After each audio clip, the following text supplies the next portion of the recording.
If you just post content that comes from ChatGPT without editing, that's not gonna fly. Google likes a topical authority, and also it likes a backlink authority. So those are two major parts in ranking high on Google results. It's important to also have a content calendar, and you should always start with the most impactful content that you would publish on your website. Welcome to Fundamentals of SEO. In this first video, I will walk you through the key components of any SEO strategy. To start with, there's technical SEO. That's a process of making sure that your website works well technically. So that's in the name already, but it means that you should optimize your site speed so that there aren't any slow loading pages on your website. It also means that your website should be mobile friendly and it should work well on all screen sizes. So it should be responsive.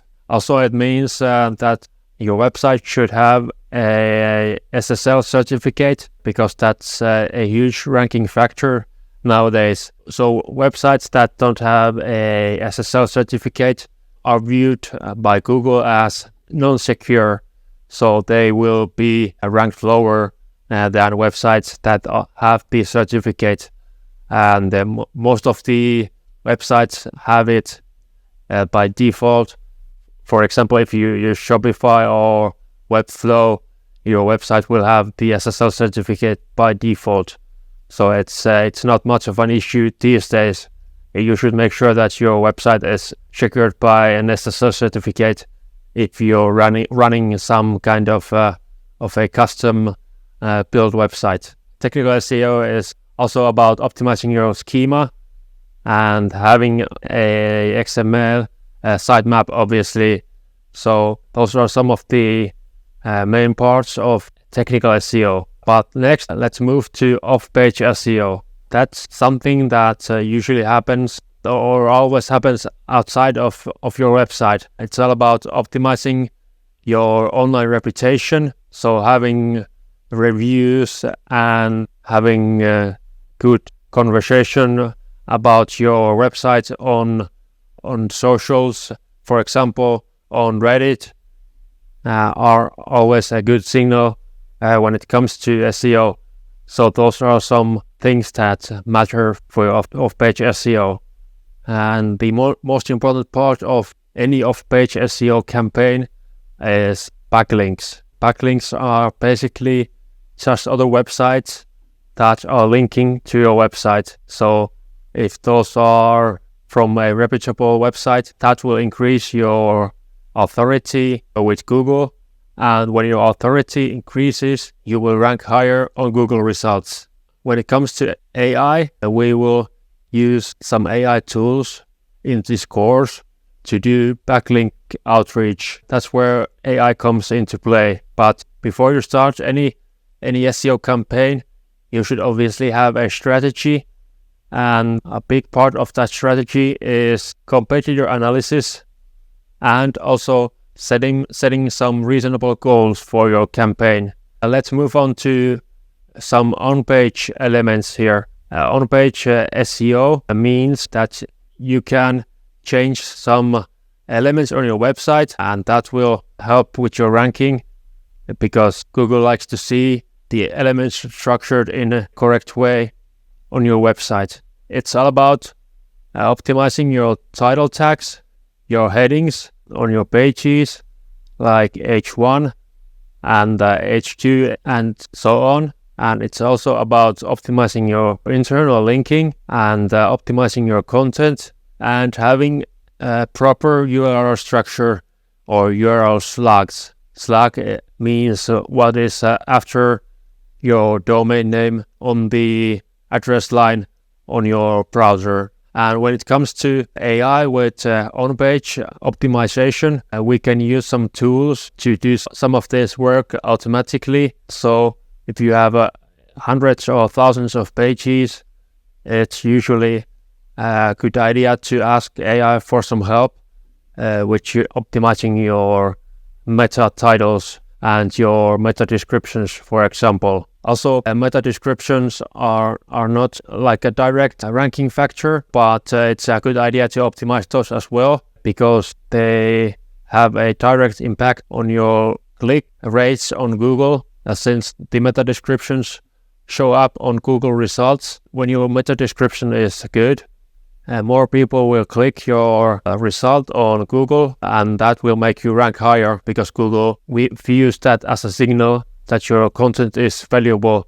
So when you get a lot of clicks on Google search results, you might rank higher due to that. And obviously, on-page SEO walk hand in hand with content and content creation. And when it comes to content creation, I usually start with doing some keyword research and circle back to creating a topical map. A topical map is just a file where we list your topics and your subtopics. We create these clusters of different topics, and we will have these pillar posts. Under those pillar posts, we will have cluster posts. All of those clusters create this sort of a network of topics and content on your website. When you view your content creation and your keyword research in a